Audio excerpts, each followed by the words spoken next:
Hey, Crime Connoisseurs. If you're like me, you love diving into a good book. I especially love finding a book about cases we cover. But sometimes it's hard to find the time to sit and read. We live in an on-the-go society. Thankfully, Audible makes it easy to instantly access the books we love without sacrificing our time. With over 180,000 audiobooks and more, you will undoubtedly find one that will grip you and leave you not wanting to pull away while still being able to do other things. You can get a free 30-day trial membership by going to audibletrial.com/ccpod to start listening to your favorite books.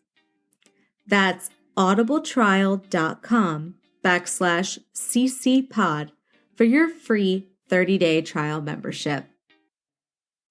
Your emergency. Someone broke into our house. Our address is 4414 Oakleaf Court Northeast. I've been shot. My other family member's been shot. I need help immediately. Okay, I'm getting Cedar Rapids on the line here.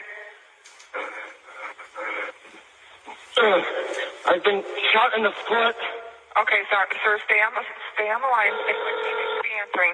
Give them the address right away. 911, what's the address of the emergency?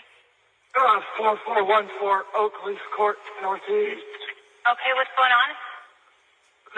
Someone broke in. Okay. I've been shot. You've been shot? My dad's been shot. Okay, hold on just a second. Are they still there? No, they left. Welcome back, Crime Connoisseurs. I'm your host, Grace D. And no, you're not losing it. Today is Saturday. I know what you're thinking. Wait a minute. What's going on? We just got a case 3 days ago. And you're right on that. But today is a special day. Today is 1 year of Crime Connoisseurs. So to celebrate the special day, I have a chilling case that happened just 3 years ago today, and you get to listen ad-free. We'll be discussing the shocking case of a triple family murder. The murders left an unforgettable mark on the small community in Iowa where the heinous crimes took place. This is the case of the Jackson family.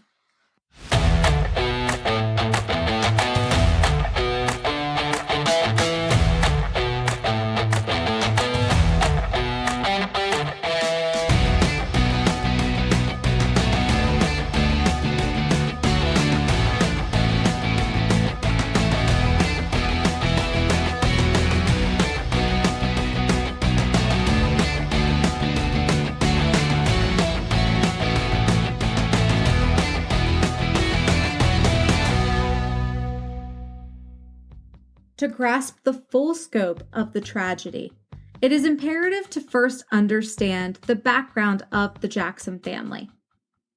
The family consisted of Jan and Melissa Jackson, their son Alexander, Alex, and their daughter Sabrina, as well as their extended family members living in a quaint house on the outskirts of the small town.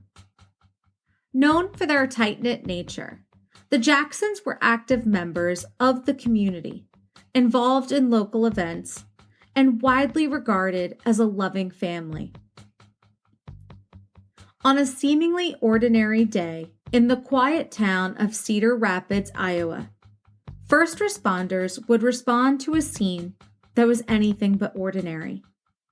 The ferocity of the crime shook the very foundations of the small town.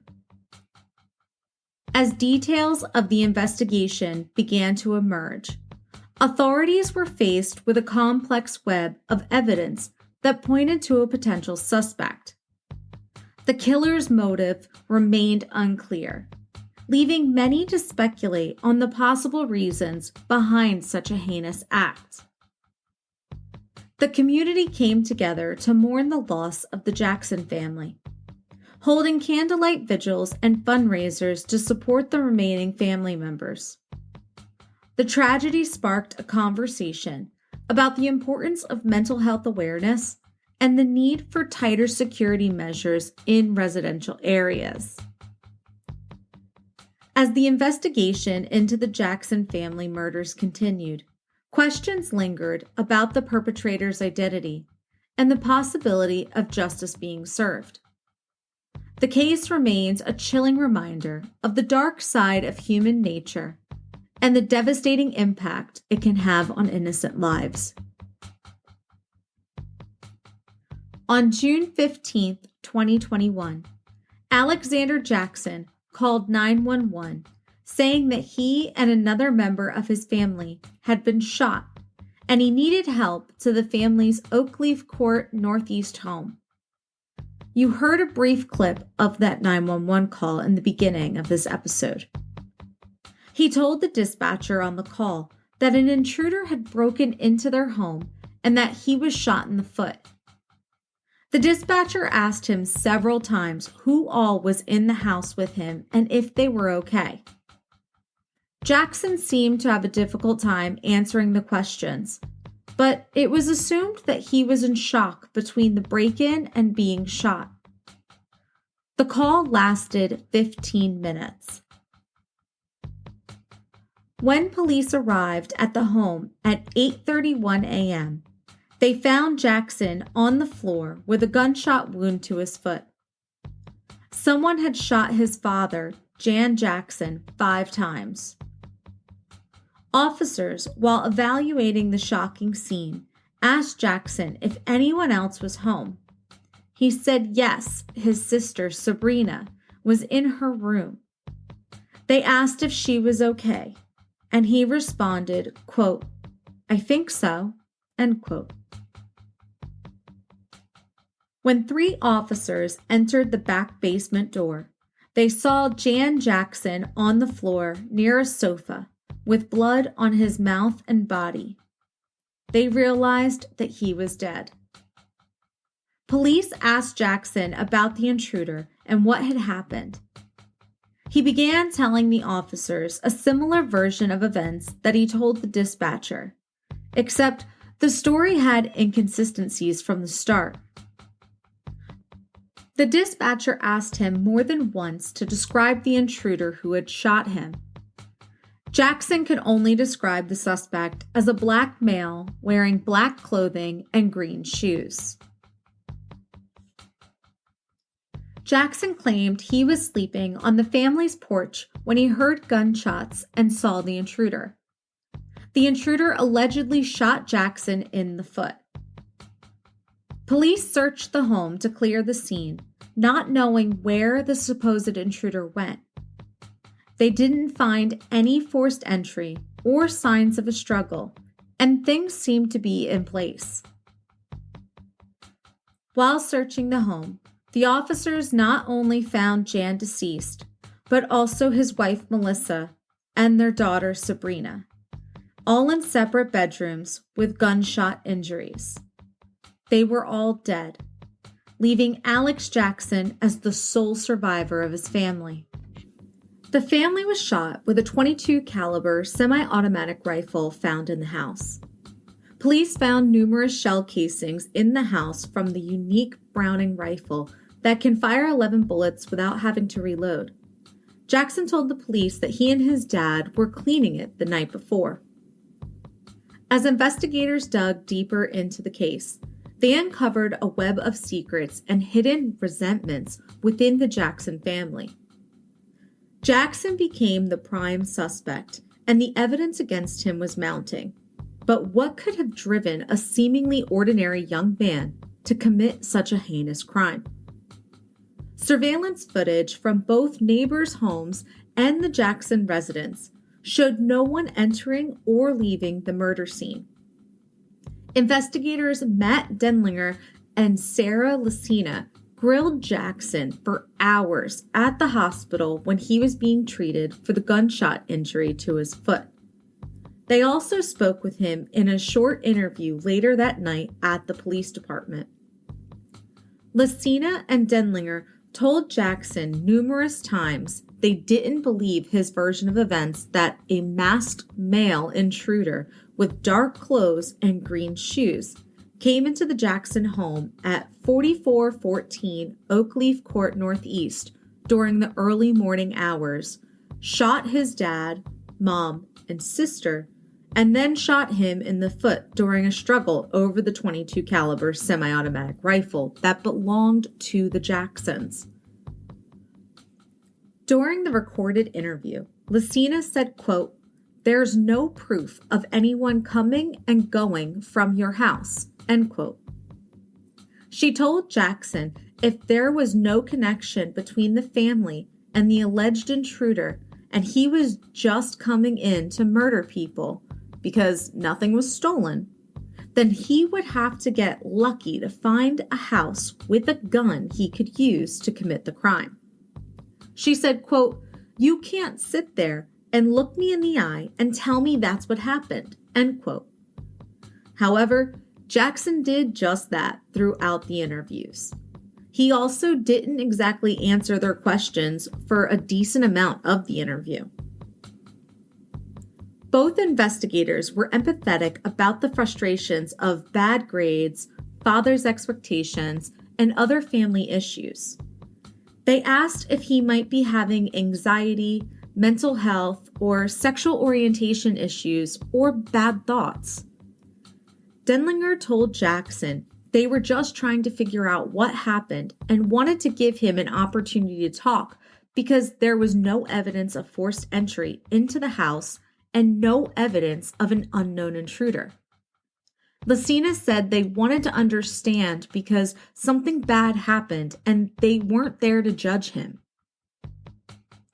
Jackson had been given fentanyl for pain but was coherent, and he said nothing happened. He was close to his family.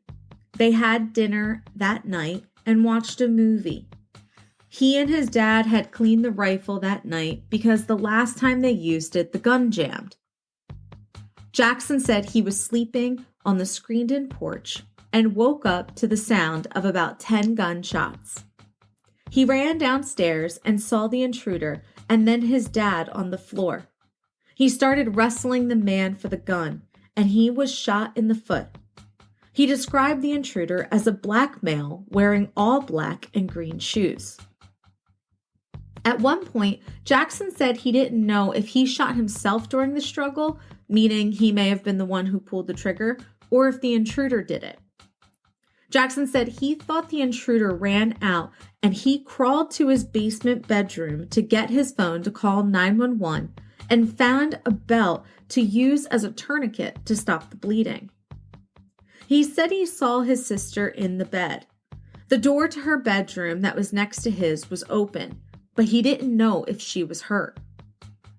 Denlinger said everyone was shot in the head except him, which, quote, "makes no sense at all," end quote.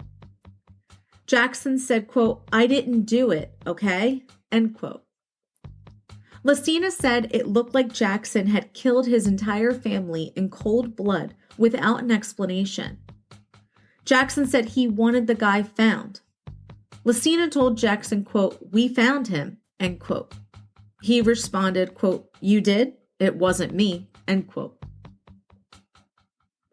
The investigators also met with Jackson at the department after his treatment at the hospital after 8 p.m. on June 15th and attempted one more time to find out what happened that morning. Denlinger told him they had reviewed the videos from the surveillance cameras at his home and the neighbor's home, and none of them showed anyone coming or going from the house. But Jackson stuck to his story. Lucina then told him he wasn't going home. He was being charged with 3 counts of first-degree murder. Jackson was booked on the 3 counts of first-degree murder that night, the same day that the murders happened, at the Lynn County Jail. The following day, he made a brief initial court appearance, and bail was set at $3 million. This case marked the first known triple homicide in Cedar Rapids since 1982, and only the second since at least 1959, according to Cedar Rapids Police Department spokesman Greg Bulow. The trial that followed was a media sensation, with the small town of Iowa captivated by the proceedings. The prosecution presented a compelling case, highlighting the motive, the forensic evidence, and the testimonies of witnesses. On the other hand, the defense argued that there was insufficient evidence to prove Jackson's guilt beyond a reasonable doubt. The trial began on January 10, 2023, and presented a series of forensic evidence that painted a damning picture. The prosecution highlighted the complexity of reloading the Browning rifle, arguing it was unlikely a random intruder could have operated it without prior experience. They also pointed out Jackson's lack of attempts to check on his mother and his sister during the 911 call, suggesting he knew they were already dead. During the trial, the prosecution argued that Alex Jackson was the perpetrator of the triple homicide. The main points of their case included the lack of forced entry, gunshot residue, inconsistent statements, and motive. Prosecutors suggested that Jackson was struggling academically and feared his father would force him to move out or get a job.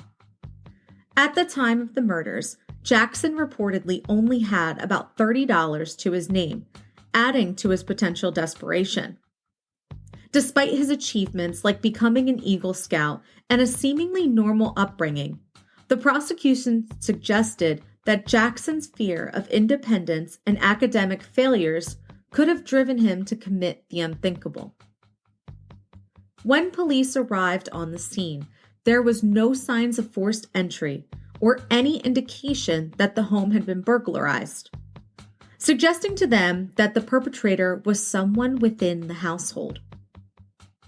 Investigators tested for gunshot residue and revealed residue was found on Jackson's hands, indicating that he had recently fired a gun.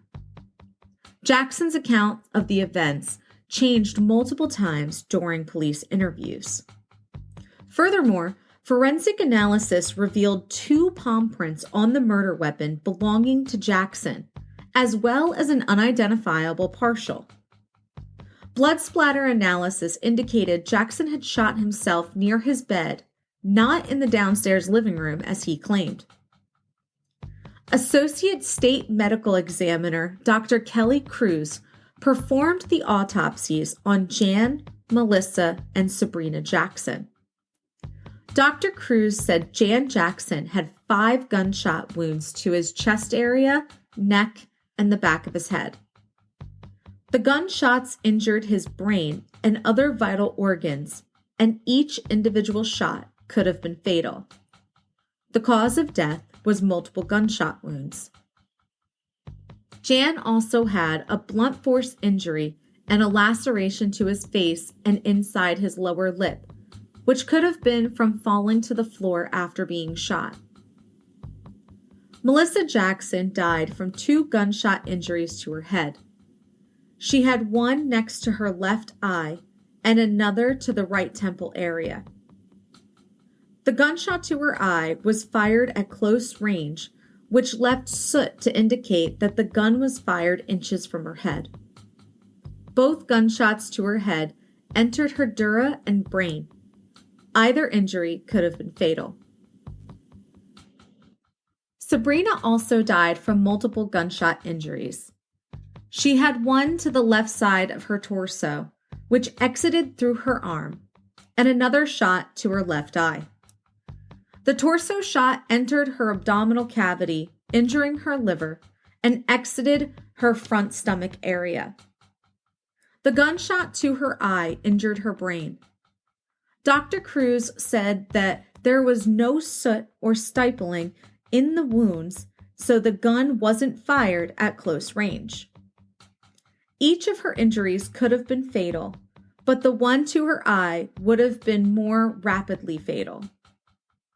During Dr. Cruz's testimony on the autopsies, Jackson never looked at the television screens in the courtroom. He mostly looked down at a notepad in front of him. The defense maintained that Jackson consistently claimed innocence and that he was a victim of the home invasion and questioned the reliability of the surveillance footage and forensic interpretations. They also pointed to an unidentified third fingerprint on the rifle as a potential clue to another suspect. They argued his injury, character, and the lack of direct evidence. Jackson's gunshot wound to his foot was presented as evidence that he was attacked and a victim, not the perpetrator.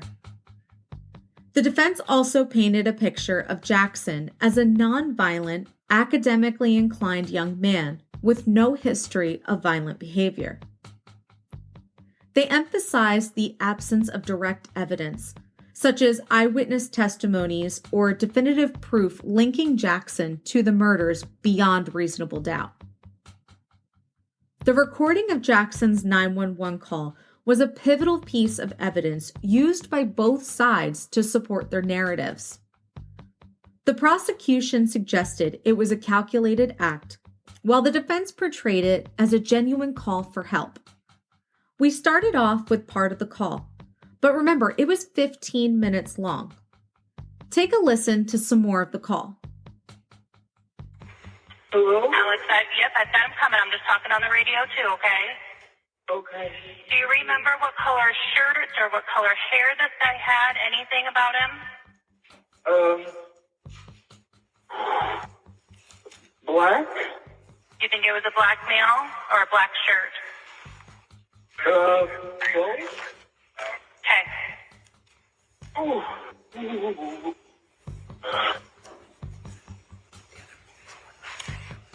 And was it a long gun or was it a short gun, like a handgun? A long gun. It was a long gun?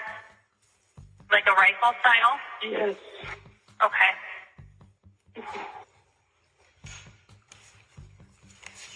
Okay. He says he's a...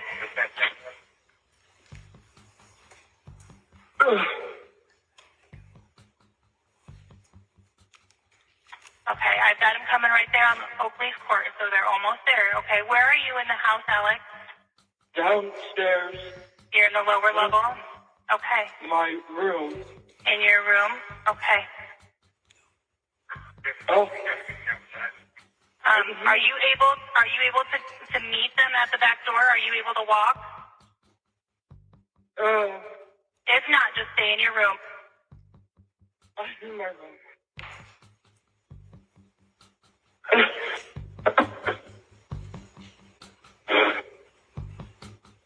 Okay, Alex. Is that back door still wide open? Maybe, yeah. Okay, I'm going to tell him to come in that back door, okay?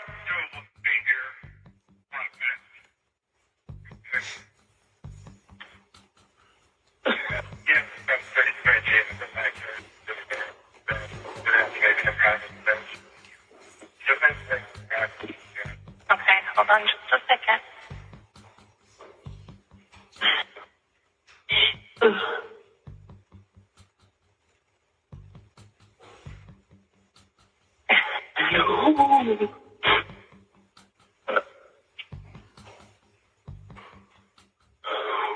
Just you and your sister in the house, right? Yeah. No parents or grandparents, animals? My mom's here too. Your mom is there too? Yeah. Okay, so you, your sister, and your mom? Yeah. Okay. My dad's here, but... 4414. Oh. All right, Alex. Do you know if mom and sister are safe? Did the guy go upstairs? Well, I don't see them. Okay, that's fine. I just want to make sure that... Have you seen your mom? Or you hear it ringing? Yeah. The house number's ringing? Yeah. Okay. Well, that's us calling. We're trying to get a hold of sister or mom, just to make sure they're safe.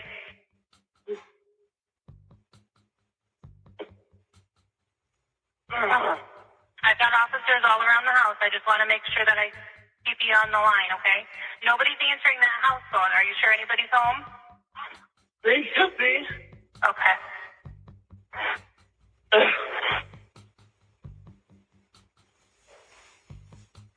Does your sister have a cell phone? Yeah. you know her number by heart? Do you know that? No. Okay.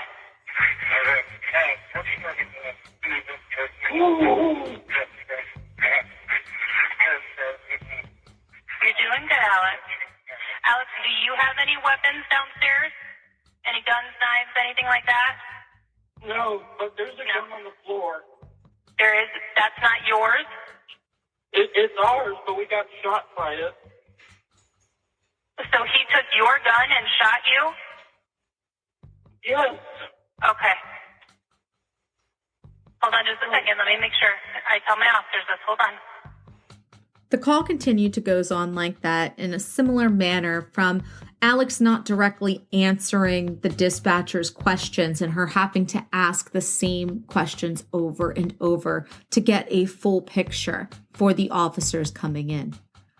I'll have the YouTube videos linked of the trial that it was all recorded, all 6 days of it, in the show notes. After listening to more of the call, do you lean more towards the prosecution's theory of it being calculated or the defense's theory of him genuinely calling for help? In closing arguments, the prosecutor stated that Jackson had never called for his mom or sister while on the line with 911 to check on them, saying that it was because he knew they were dead and not just injured. She also mentioned that blood splatter found near Jackson's bed suggested that he'd shot himself there, not where he claimed that he encountered an intruder in the downstairs living room. The prosecutor stressed that a crime scene investigator had said the rifle would have required reloading during the murders. However, she stated that the Browning's unique reloading process made it unlikely for a first-time user, like a random intruder, who would have been able to accomplish this. However, people who lived in the house who had experience with the gun would have known the intricacies. During the trial, there was testimony from an investigator with years of firearms training who had stated that the firearm was so unique to load, they had to search online for a video tutorial to learn how to do so. On January 25th, 2023, after deliberating for 5.5 hours over the course of 2 days, the jury had reached a verdict. Alexander Jackson was found guilty on 3 counts of first-degree murder. Members of the Jackson family were in court throughout the trial and hear the verdict. Under these charges, Iowa law mandates a life sentence. Because of what they described as the heinous and brutal nature of the murders, the prosecutors asked Judge Anderson to impose the life sentences consecutively. After the verdict was read, Jackson seemed to have little to no emotion. First Assistant Lynn County Attorney Monica Slaughter told People, quote, "He didn't blink when they read those verdicts. The most stoic face I've ever seen," end quote. The Gazette reported Jan's sister Kay Jackson and her daughter Danielle Jackson Parsons said in the statement after the guilty verdict, quote, "Alex wanted the world to think he was a victim of this horrendous crime. But we know that is not the case. And now everyone knows the truth of what happened that day. Alex murdered 3 members of our family, and that pain will never go away. Jan, Melissa, and Sabrina were loved. They will live on in our hearts and in the hearts of those who knew them forever," end quote. On March 3rd, 2023, Jackson was sentenced to 3 consecutive life terms without the possibility of parole for the murders of his parents, Jan and Melissa, and his sister, Sabrina. Jackson showed no emotion during the sentencing, and no family members gave victim impact statements. He was also ordered to pay $150,000 in restitution to the estates or heirs of his parents and sister. However, Jackson's defense has asked for a new trial, citing alleged misconduct from the jurors in the case. According to court documents, a juror said they'd heard other jurors discussing the case. Before the jury found Jackson guilty, a juror allegedly said Jackson was, quote, guilty as sin, end quote. The prosecutor, Monica Slaughter, pushed back and said many of the defense's concerns came up during jury selection, and the court addressed them. She said they removed several jurors from the pool because they knew too much about the case. When given a chance to speak in court, Jackson declined. Some Jackson family members were in the courtroom for the sentencing, but did not give victim impact statements. Judge Anderson denied the defense's request for a new trial. The aftermath of the Jackson family murders served as a stark reminder of the fragility of life and the importance of cherishing every moment with loved ones. The sense of unity that emerged from the tragedy was a testament to the resilience of the human spirit in the face of unimaginable loss. One of Sabrina Jackson's former Kennedy High School teachers has established a scholarship fund in her name. The scholarship supports travel expenses for Kennedy students interested in participating in the annual school-sponsored trip to Japan, which Sabrina attended. Donations to the fund can be made to the Cedar Rapids Community Schools Foundation, with Sabrina H. Jackson Memorial Scholarship being titled under the tribute name section. I will have the link to the donation page in the source material. The case generated significant public interest. Given his background, some viewed Jackson's actions as an anomaly, while others stressed the importance of following evidence over behavioral assumptions. And that's the case of the Jackson family murders that occurred 3 years ago to the day. Be sure to follow Crime Connoisseurs on Instagram and now TikTok at Crime Connoisseurs, all one word. If you enjoy the podcast, please like and subscribe and share it with your friends and family. Crime Connoisseurs can be found wherever you listen to your podcasts. Thank you all for listening and celebrating the first year of Crime Connoisseurs with me. In the meantime, keep it classy, connoisseurs, and I'll catch you on the next case.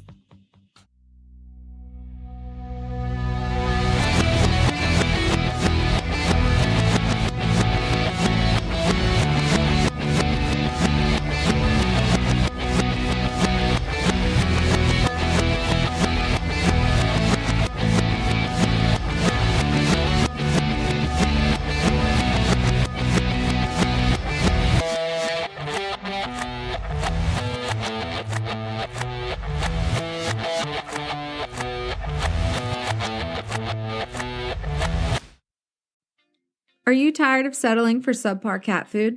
It's time to upgrade your cat's dining experience with Smalls, the ultimate gourmet meal for your feline companion. Say goodbye to generic one-size-fits-all cat food.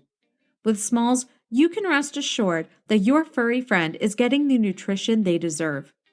Join the thousands of cat owners who have made the switch to Smalls and see the difference it can make in your cat's health and happiness. Treat your cat to the finest dining experience with Smalls. Visit smalls.sjv.io/ccpod now to order your first box. That's smalls.sjv.io/ccpod. Choose Smalls because your cat deserves the best.